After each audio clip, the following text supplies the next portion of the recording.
Hey everybody, Ken Perry and Brian Brunko back with you to talk RESPA, and we're doing it the same way we did it last time. We're going to teach you, and then we're going to have somebody drink a milkshake.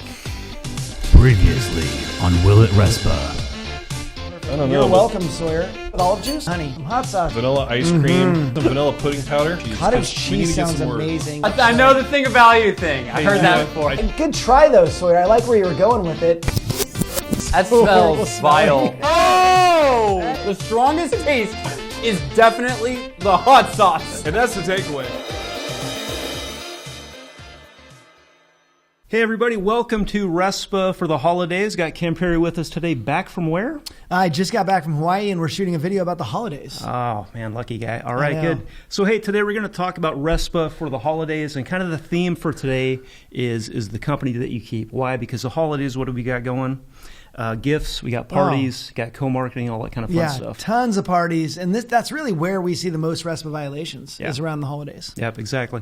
So if it's okay, Ken, we're going to start off with RESPA, Santa versus RESPA. Oh, wow. Milk and cookies. Is that okay? I would hate those two to go against each other. You like Christmas stories?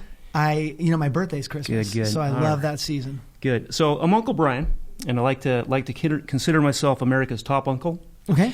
Got a niece and nephew. They're about 3 and 5 years old, maybe. They're small human beings. Yeah. So at 3 and 5, maybe 4 or 6, who knows? Yep. So Christmas time last year, Christmas Eve, I thought, we're sitting around the tree, we've got the fire going, and I thought with my niece and nephew, this would be the perfect time to teach them about RESPA kickbacks. Oh my gosh. So I told them a little story. That is a great uncle. And you think about Santa Claus. Santa's like the city's top real estate agent. He's got it locked down, 100%. Right. Yeah. All right, then you got the Easter Bunny. Let's call the Easter Bunny. He's like the city's new loan officer, a lot of student loan debt, maybe making some shortcuts, panicking for cash. So one day the Easter Bunny and Santa Claus meet up at a conference, and they strike a deal. Easter Bunny's kind of desperate. And the Easter Bunny says to Santa Claus, hey, going forward, for every referral you give to me so I can give a Easter basket in the springtime, I'm going to send you a dozen eggs. Oh, that seems like a good idea. So under RESPA, does that sound like a problem? What do you think? It sounds like a problem. Why?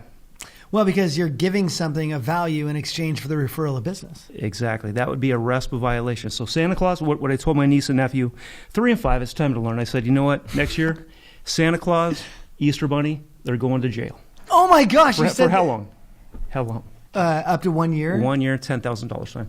So it's a lesson learned. They learned a lesson on ethics, and I was not invited back for Christmas dinner. So I think everybody sort of learned a lesson on that. Lessons all around on that go. one. There's going to be a ton of parties coming up here, and everybody's going to say, I cleared it with compliance. We're good to go. Oh, yeah. It could be the escrow person, agents, title, whatever. They're going to say, now we're fine. We're good to go. Yep. So this one happened in the state of Minnesota going back in 2015, and this is coal in the dang stocking.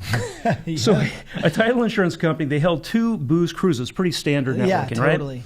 Right? A bunch of attendees, mortgage people, REAs, cruise, food, probably Little Smokies, things like that. Could be. Some door prizes. They spent, about $35K on 2 cruises between 2012, 2013. Wow. Here's where it gets tough. I mean, this is a standard networking event. Oh, yeah, we've seen them all the time. Good.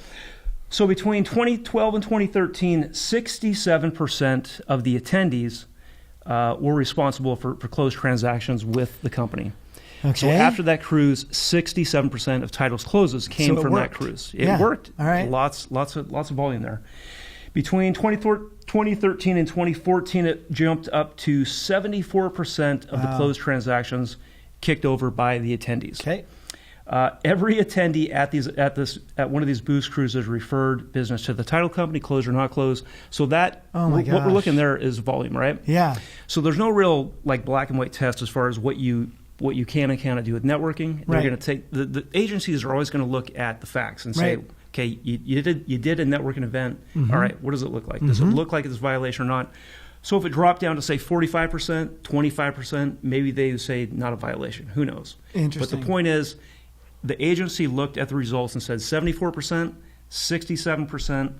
That looks like a pretty significant amount of business coming to you as a result of that booze cruise. So they were fined something like $45,000. Wow. So you think about that. They spent all that money on the booze cruise. They got to pay that fine to the state of Minnesota. It's surprising they found them because Minnesota, they call it the state with the state of 10,000 lakes. So I don't know how How'd they track him down? Do you think? They had to find that one lake that the cruise was on. It's crazy. Somebody talked. Somebody That's what it had to sounds talk. like. That's got to be how they found out, right? Yeah. So that's what you got to keep in mind is yeah. I was just going to say, everybody does this. Yeah. And they always say like it's a marketing expense or whatever, and they think that they can run off that marketing exemption under RESPA. Right. So you got to keep that in mind. If you're holding these cruises, again, it's the company that you keep. Think about who's showing up, how things are set up, what's the volume, what's the frequency, all that kind of good stuff, and you got to figure out if it's going to be worthwhile to do the event.